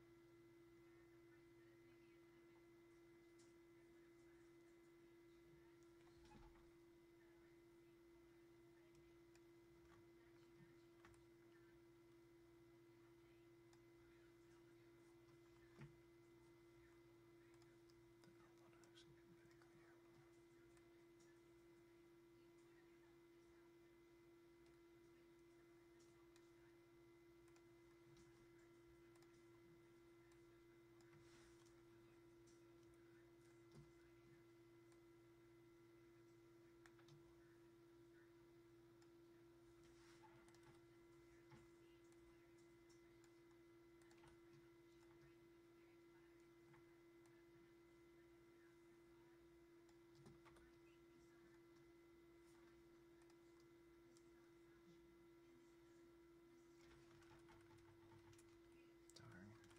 See, this is one of those where it would be nice if the translate Y only did up and down, and the translate did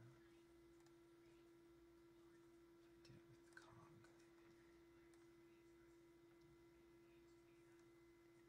Let's try that instead.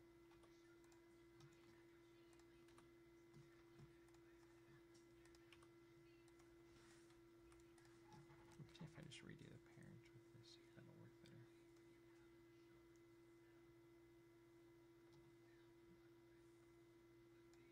No, because it's going to parent into... I don't want that.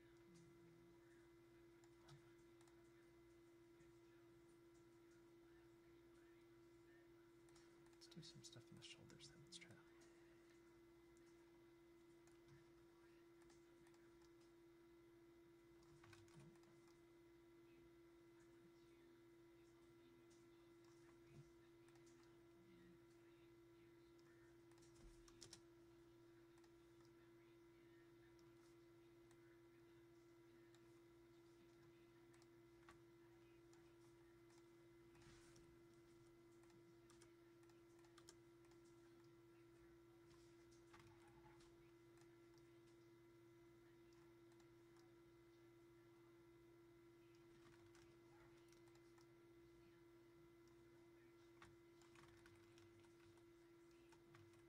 Let's just delete that. Forget that idea. That's not working very well.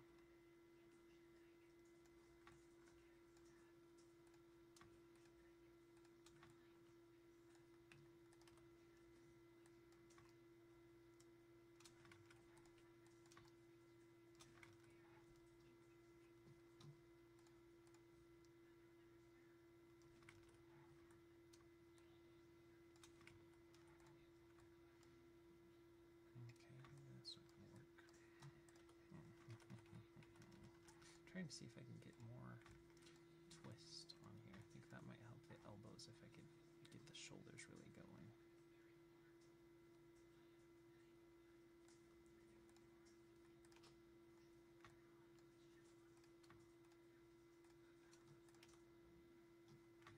This rig's a little tricky. It's a cool looking rig, but it's a little bit tricky, especially for this demo here today. There we go. And we can really rotate that out there.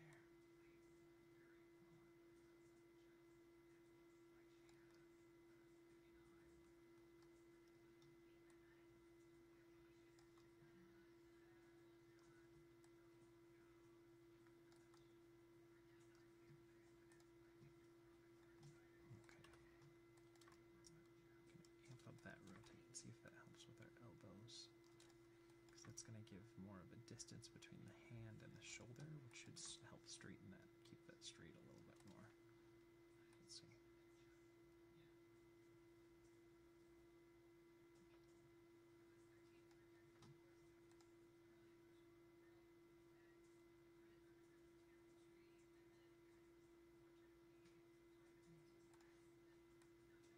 Let's do some more rotate Y then, I guess.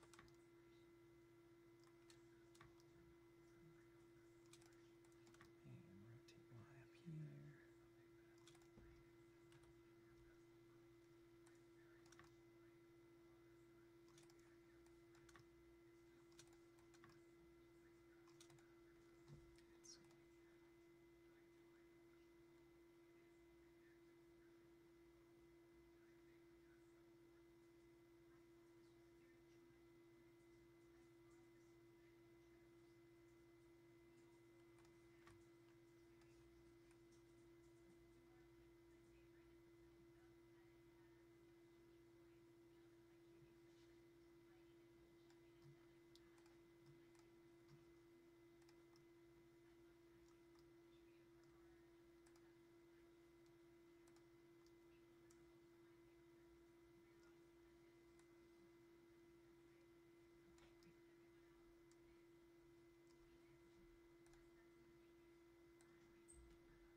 Those are going to be the death of me today.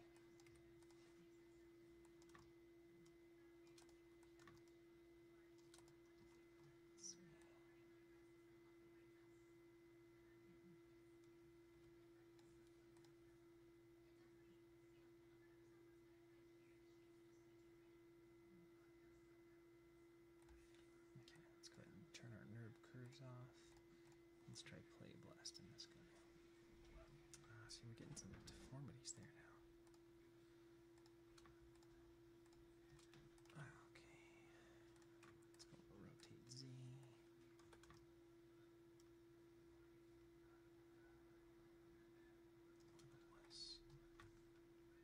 Is that the head? What is that? Over there.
See if we can maybe lower those knees a little bit more.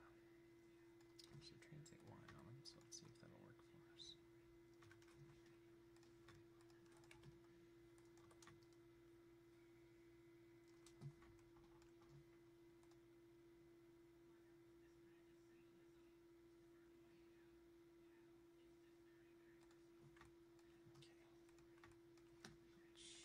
Drop those nerve curves, still getting that deformation there.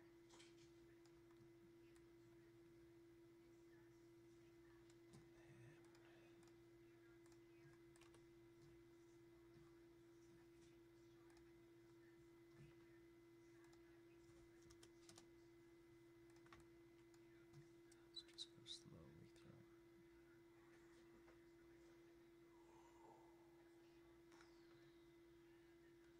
Seems pretty intimidating little guy. Big guy, tiny guy.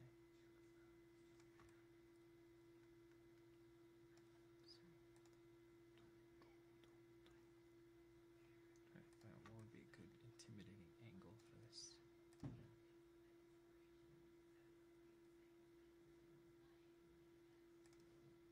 Give a little bit of rotate in the neck here.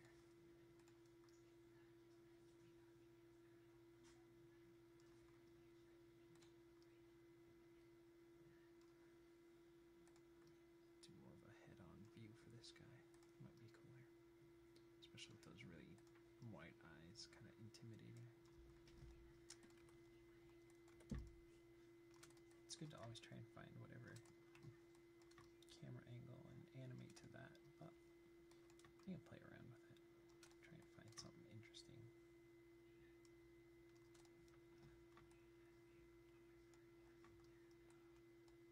I feel like those eyes, we shut those eyes somewhere. Or maybe it's because we didn't move them forward.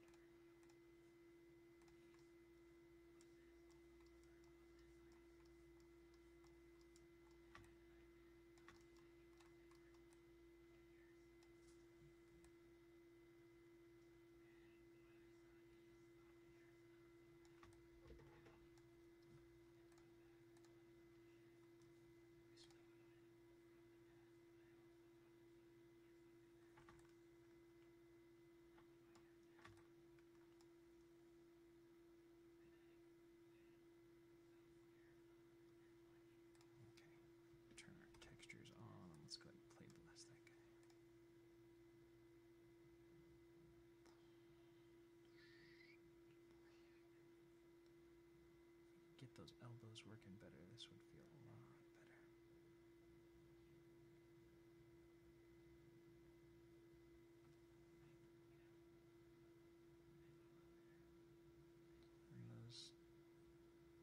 And that butt's just going way too much. Okay, so let's turn that off, put our textures back off. And let's tone those rotates down a lot. Let's see.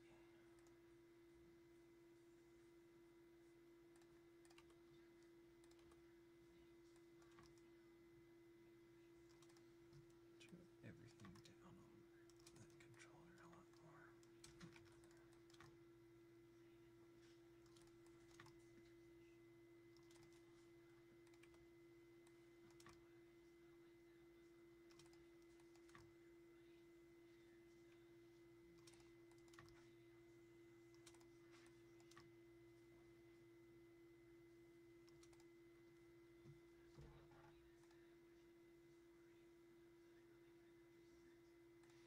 Now let's turn down the translates on there.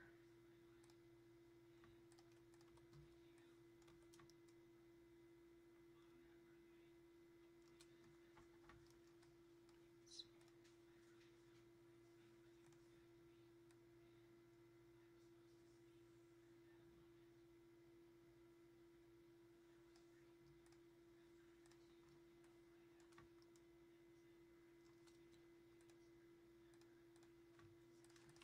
And take our trans X's down a little bit more.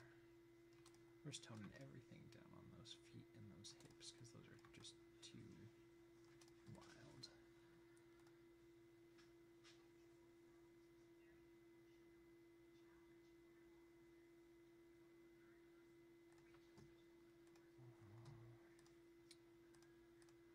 Take our rotate X's and we're going to tone those down a little bit more too.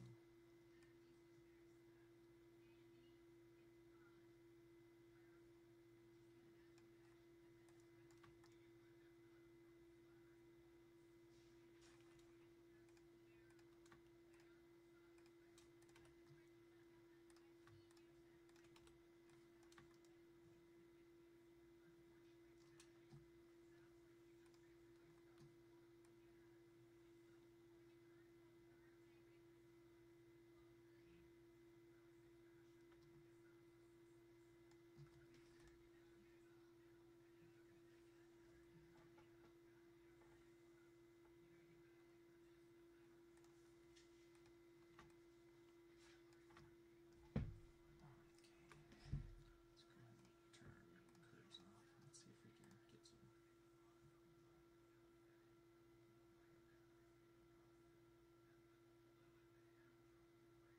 frame through this.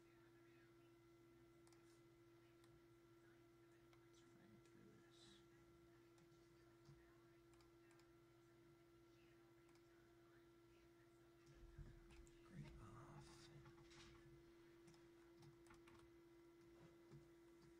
Just got to get in and do those elbows.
Give me 2 frames there.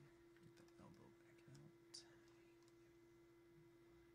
Unfortunately, this elbow is just going to be a little bit poppier than I would like, but that's okay.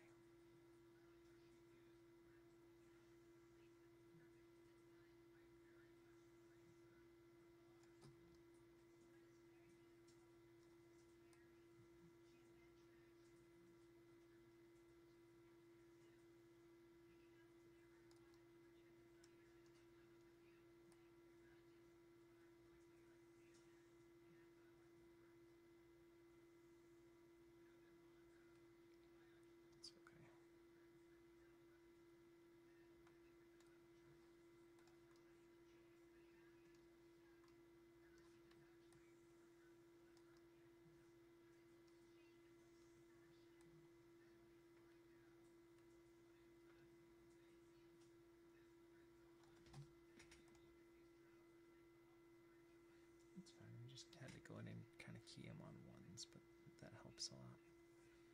Looks better.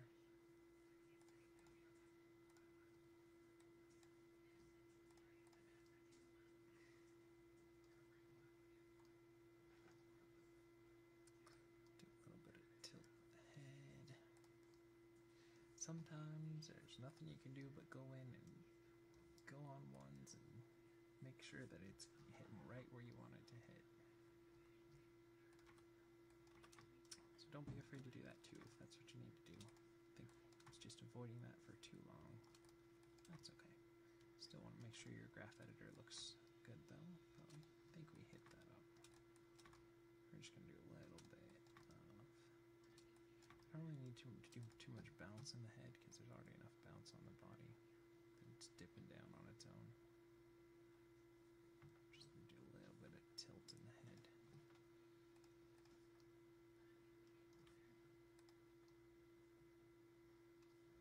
A little bit of twist in there.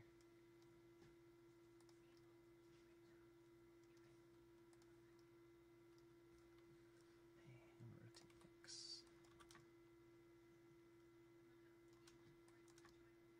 And see, this is where that talking about happiness, like we originally started out, what was that, probably like an hour and a half ago, probably closer to 2 hours ago now, because this one's taken a while. But if you don't have a real feel for happiness for your work and drive to do it and motivation and everything, then when it gets a little bit tougher and come across some, the mic, sorry about that, come across some different obstacles, you're not going to have that desire to really go in and fix them. Grumpy about everything. Nobody wants to watch or listen to or even see stuff. That's not true. There's a lot of people who like grumpy stuff. I personally think it's better to avoid grumpiness if possible. I think it shows in your work and adds a level of sincerity like we talked about the other day. Just do a little sway in the jaw here.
One thing I wanted to do though,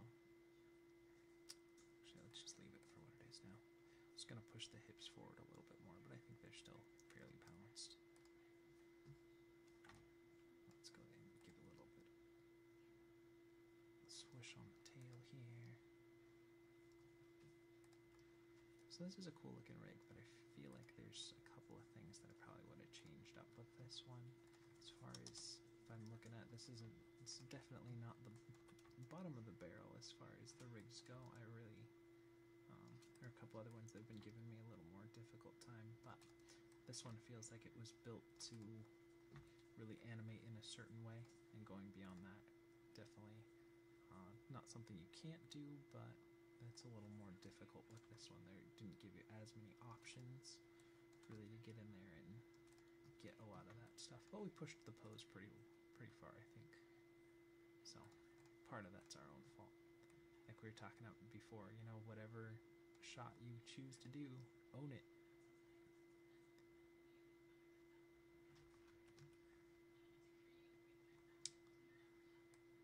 So we created a couple of our own problems here. So if we were in a studio, maybe we could go to the rigger and ask him to kind of give us a couple different things that we could do. Or if you are someone who was an expert rigger yourself, you could probably go in and tweak a couple of things, and this would be even better. But as it stands, I haven't really come up with a rating system. I wanted to kind of do that. But this would probably be 4 out of 5 bananas. maybe 3.5 out of 5 bananas as far as rigs go. I don't know why it's a banana scale. Why not, I guess.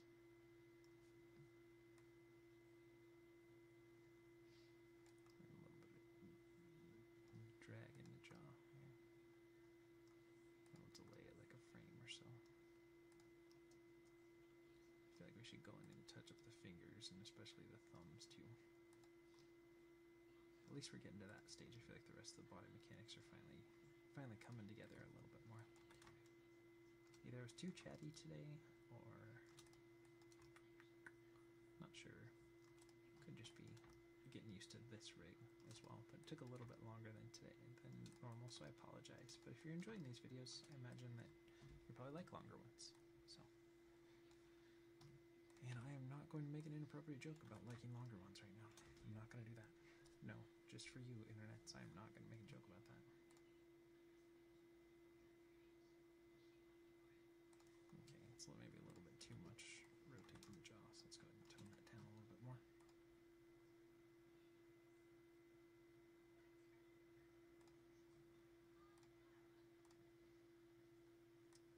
What else I'm going to do? All of these, and then we're going to add a little more.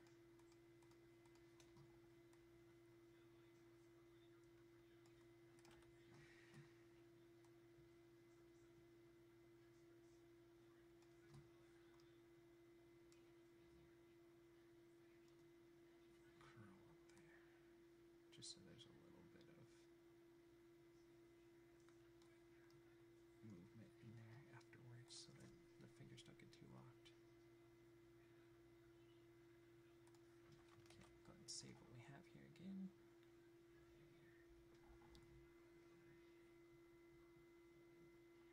Takes a while to save. Sorry about that. And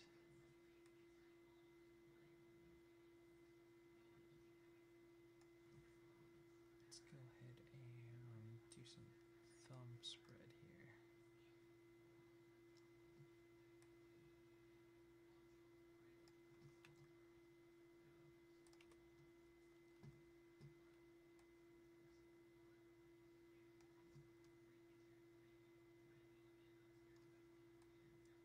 Just so there's a little bit of overlap in there. And I think we need to pull that thumb out a little bit more so it's not in there, and maybe pull it down a little bit more.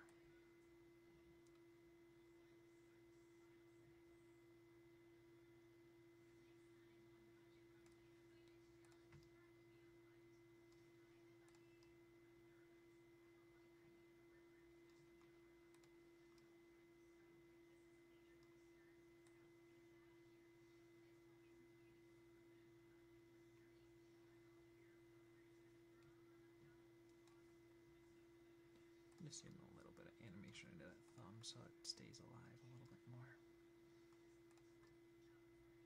Just a little bit. They call it just keep alive. Where it's not really how they would do it in the old days. In a lot of older animation that you have to do in CG that you didn't have to do in hand-drawn was because just by literally when an in-betweener would go and hold a pose, they just redraw that same frame on top of each other. But because of the pencil width and the way that the line work works, it wouldn't feel like it was really locked into that pose. So if, let's say, this was the animation was like that, they could hold the body here and just really animate this, but by retracing the same or redrawing on top of without really doing movement here, but using those same lines, but by remaking them every time, it would add a little bit of almost like breath to the character because the line widths wouldn't be 100% match up. But in CG, if you punch a key here and you hold it for 12 frames, it is not going to move. There's going to be no movement in here. So just a little bit of rotate or a little bit of squash or a little bit of something. You want to do that in almost everything. And you have to be careful that you don't make it too floaty or like it's just swaying all the time. But if you can add just a little bit of it, it'll help out. They call that keep alive.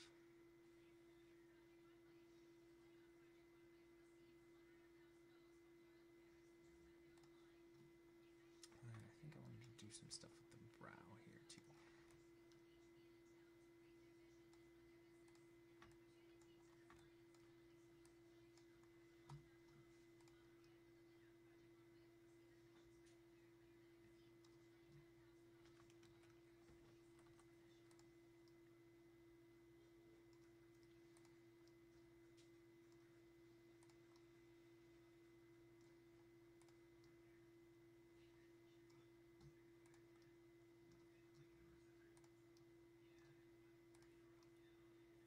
Do a little bit of bounce in there.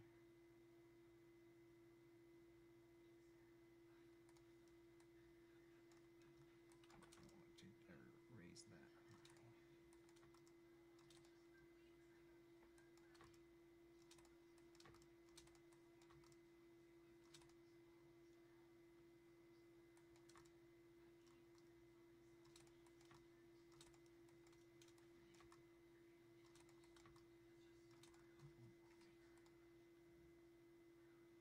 Just so there's a little bit of life in those brows there too.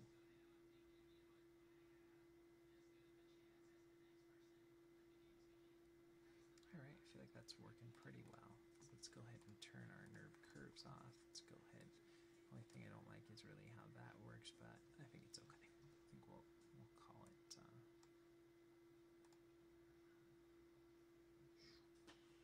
Oh, you know what would have been nice? I don't know if I want to go in and redo the elbows again to add a little more weight to those. I feel like they still work pretty well.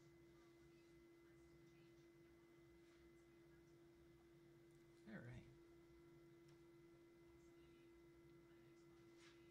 I think that's a good, like, little monstery creature rock. I think it works pretty well. I think those eyebrows might be going too much now that I'm watching them play, so let's turn our nerve curves back on. Let's get into the brow. I'm glad I was a little. I gotta admit, I was a little frustrated for a little bit today. It wasn't coming out exactly the way I wanted it, but I feel like we were able to hunker down, focus a little bit more, and got that working a little bit better. For a while there, I was a little concerned that it was going to be too jerky, that this kind of movement wasn't going to work with this rig, but I think we managed to pull out something that's pretty decent. Okay, let's turn our textures back on, turn our nerve curves off, let's save our file here. It's a really crazy little pose here. Let's go ahead and look at that. And we'll give a little. Okay, let's go ahead and play blast that one more time.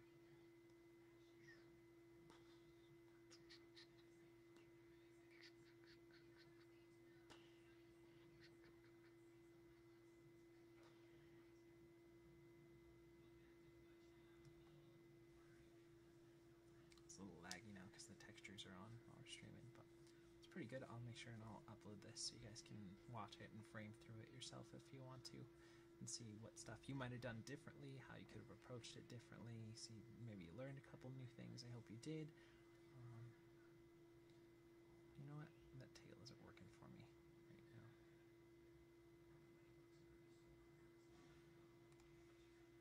So let's go ahead and get this guy going a little.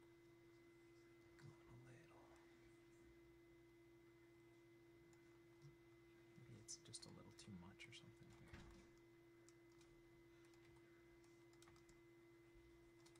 So let's tone that down a little bit more. And that's one of the things that is very helpful to do for your own work and glad we're at that stage now with this one too.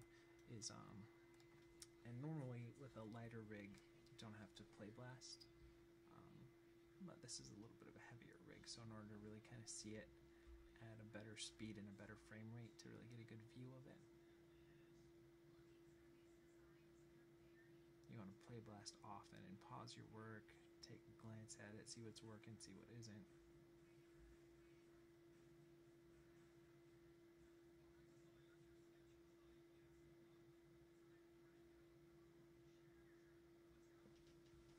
Yeah, still a little bit of lag, but once I upload it, it'll play back at a better frame rate. So anyways, I hope you guys enjoy this. If you do, remember to throw me some thumbs up. If there's things that you think we could try out differently, if you have ideas for different shots, definitely throw them in the comments below. Any sort of thoughts, critiques, comments, criticisms, they're all welcome. I really want to try and push this channel so that it's more about talking about animation and talking about the process and the ideas behind it, and even just the creative, field as well. Not strictly to animation, but creativity in general is really the kind of community that I'd love to foster, that I really haven't found myself a really good, strong, positive, like purely just positive and just I like to have a positive atmosphere, which brings us back to what we were originally talking about, which is about happiness and bringing happiness into your work, and that'll really show off, and it'll keep you in a good mood, it'll keep your spirits up, it'll keep you help keep you motivated and enthusiastic about your work. So I hope that as you're going about your day today, as you're creating whatever it is that you try, and remember to keep a positive outlook, and no matter what comes your way, try and approach things. And if you do find yourself getting negative, maybe take a step back, listen to some music that you like, watch a video that you like, and you might not always have the time, but when you do, just try and take a step back from whatever the situation is and try and get a better positive outlook on it, so that you can tackle it with a clear head and from a good angle. So anyways, I hope you guys have a wonderful day. Remember to thumbs up the channel, thumbs up the videos, subscribe, all that goodness. I hope you guys have a wonderful, awesome, amazing day, and we will see you and you. Find the off button, it's somewhere over here, tomorrow.